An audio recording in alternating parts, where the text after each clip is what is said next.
দেবভূমি চলে এসেছি।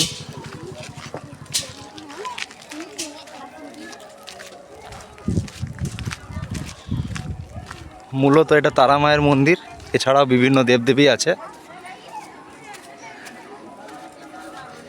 যদিও তারাপীঠে তারা মায়ের মন্দিরের সাথে মিল নেই, মাথার চূড়াটা ছাড়া।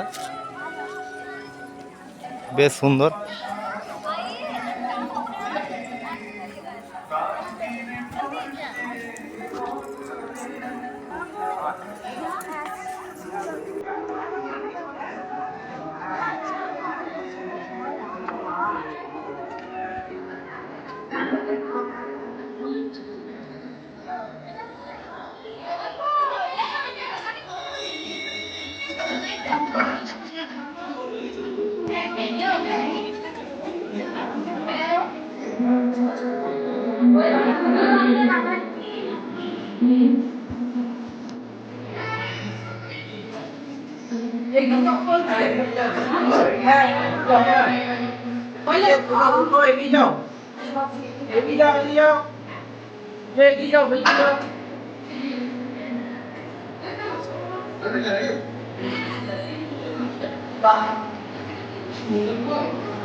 শ্রী ভেঙ্কটেশ্বর বালাজি।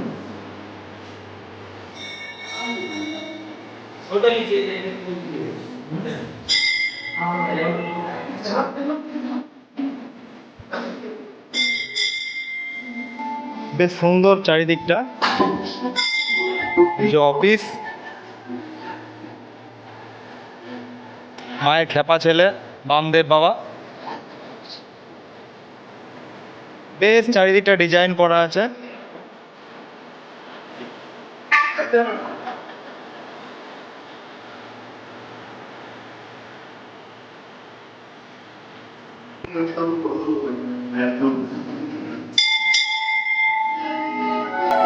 এই যে আমার এক পা ঘোরা হয়ে গেল, বেটু আর বেটুর মা আসছে টুকটুক টুকটুক করে।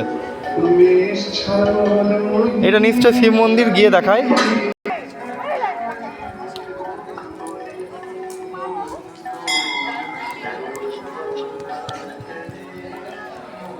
এই যে তারাপীঠ ভৈরব শ্রী গুরু বামদেব।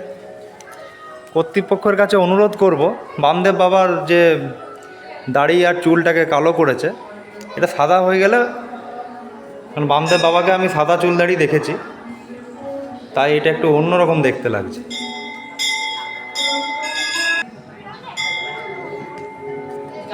যজ্ঞকুণ্ড,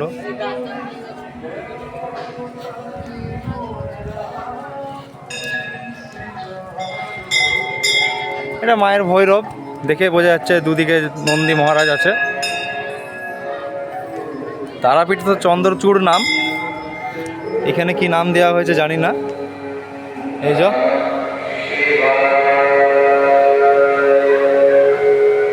অপূর্ব সুন্দর। মায়ের বাঁ পাশে বা মন্দিরের বাঁ পাশে ভৈরব মন্দির, বামদেব বাবার মন্দির দেখালাম। এবার মন্দিরের ডান পাশে দেখায়, মানে আমার দিক থেকে বাঁ পাশে হচ্ছে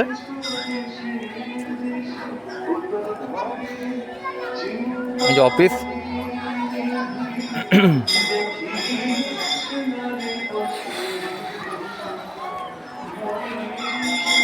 এখানে মনে হয় বসে খাওয়ানো দাওয়ানোর জন্য করেছে এটা।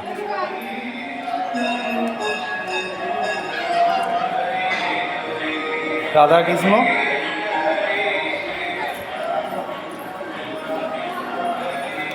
শ্রী রামকৃষ্ণ, মা সারদা, স্বামী বিবেকানন্দ।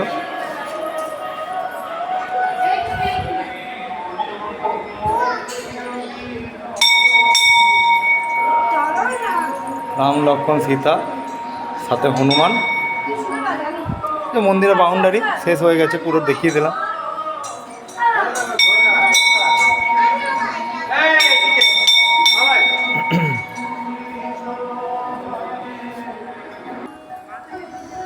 এই হলো দেবভূমি তারাপীঠ, যেটা আড়া শিব মন্দির আছে। আড়া শিব মন্দিরের পাশ দিয়ে যে রাস্তাটা, কিছু 3-4 কিলোমিটারের মতো গেলেই মন্দির। সোজা সাপটা, কোনো মার প্যাচ নেই, বোঝা যাবে।